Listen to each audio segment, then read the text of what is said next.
कम लेकिन महत्वपूर्ण, ज्यादा लेकिन मामूली। इटली के अर्थशास्त्री विल्फ्रेडो परेटो ने 1897 में 80-20 प्रिंसिपल की खोज की थी, जिसे अब परेटो का सिद्धांत कहा जाता है। उनकी खोज थी कि 20% योगदान से 80% उत्पादन होता है, 20% कारणों से 80% परिणाम निकलते हैं और 20% प्रयास से 80% फल प्राप्त होता है।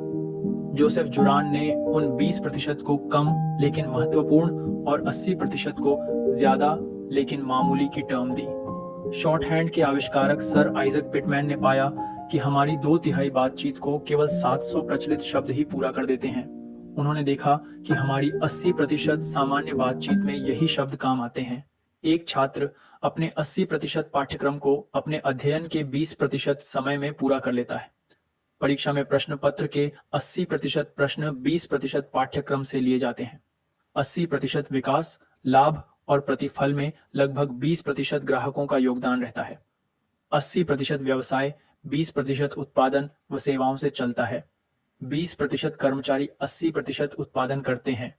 20% लोगों की राय समाज को परिभाषित कर देती है और किसी देश की जनसंख्या के 20% का योगदान उस देश की अर्थव्यवस्था को परिभाषित कर देता है। अगर आपके बिक्री विभाग में 20 लोग हैं तो उनमें 4 बहुत बढ़िया होंगे, 6 साधारण होंगे और 10 तो बस यूं ही टहल रहे होंगे। बिक्री प्रबंधक गलती यह करते हैं कि वे उन अनुत्पादक और निष्क्रिय लोगों के साथ इस कोशिश में लगे रहते हैं कि उन्हें उत्पादक बनाया जाए, लेकिन इस वजह से सबसे बढ़िया काम करने वाले उपेक्षित रह जाते हैं। अपने सबसे बढ़िया काम करने वालों को खोने का सबसे आसान तरीका है कि उन्हें उन ज्यादा लेकिन मामूली लोगों के लिए उपेक्षित कर दिया जाए। सक्षम पर ध्यान दें और उन्हें और अधिक सक्षम बनाएं। 80-20 फिलॉसफी न्यून से अधिक पाने का रहस्य है। औसत प्रयासों को बढ़ाने के बजाय विशिष्ट उत्पादकता को महत्व देना शुरू करें। हर स्तर पर ठीक ठाक प्रदर्शन करने के बजाय कुछ स्तरों पर उत्कृष्ट प्रदर्शन करने के लिए प्रयत्नशील रहें। व्यर्थ की मात्रा हर जगह ट्रेजिकली एक्सेसिव है। आपके जीवन में जो हो रहा है उसमें से 4-5 आपको ना के बराबर दे रहा है। जिस 80% पर आपका बहुत अधिक ध्यान रहता है वह आपको केवल 20% ही प्रतिफल दे रहा होता है।